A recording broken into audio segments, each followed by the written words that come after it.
Hi everyone, funny story. I was talking to my dad yesterday about Downton Abbey. Was it 2 days ago? I was talking to my dad about Downton Abbey, and he was talking about, spoilers, Lavinia dies of Spanish flu, and Carson and the mom don't, and he's like, that seems unrealistic to me. Does it just like take the young and the strong people and leave the weak and the old? And I'm like, yes, that's exactly what happens. So I'm going to talk about the use of other media in books. A common thing that's happening more and more in young adult fiction is referencing other works in relation to your work. Someone who does this very well is John Green. Wallflower Stars is a really great example of this. At one point he uses the love song of J. Alfred Prufrock. The poem, if you've ever read it, is about a middle-aged man who kind of like fears dying and like fears that he hasn't really done anything with his life, which is a lot of what's going on with Wallflower Stars, only with people who are much younger. But John Green is able to take that and, you know, put it to 15-year-olds as opposed to like balding old men. He also uses William Carlos Williams, which is, and it was funny to stumble across the Red Wheelbarrow in The Fault in Our Stars. It probably shouldn't be because it's such a widely read poem, but I was 9 at the time and I was like, this poem's so funny because it's short and it doesn't mean anything, and me and my stepmom used to laugh over it because we were like, what depends on the Red Wheelbarrow?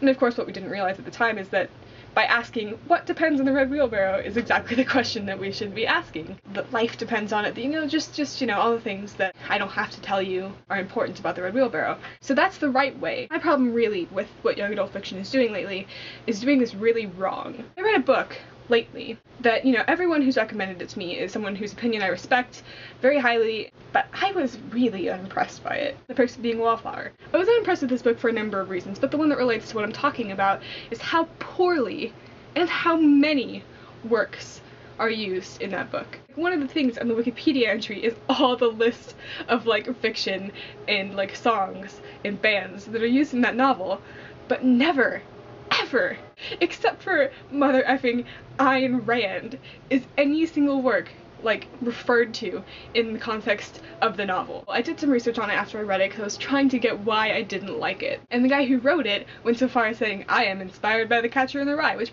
people probably would have inferred had he not said that. He's building up expectations for people by saying that. Holden Caulfield is actually a pretty smart kid. And the kid in Perks of Being Wallflower, everyone around him is like, you're such a smart kid, I can't believe you're so smart.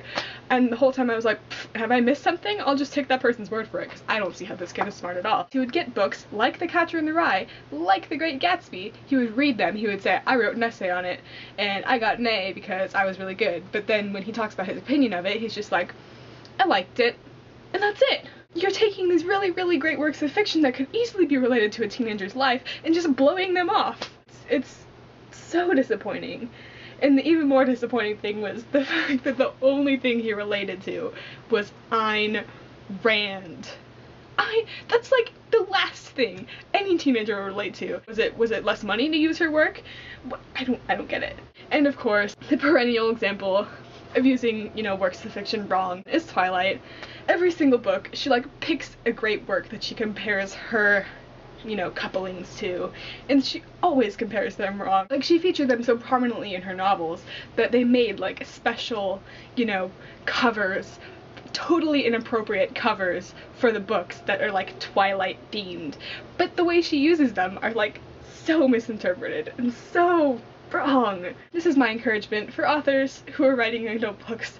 If you're gonna use someone else's work in your book, make it important, make it part of the plot, make it correct. My plea to you, as an interested and engaged and critical reader, please.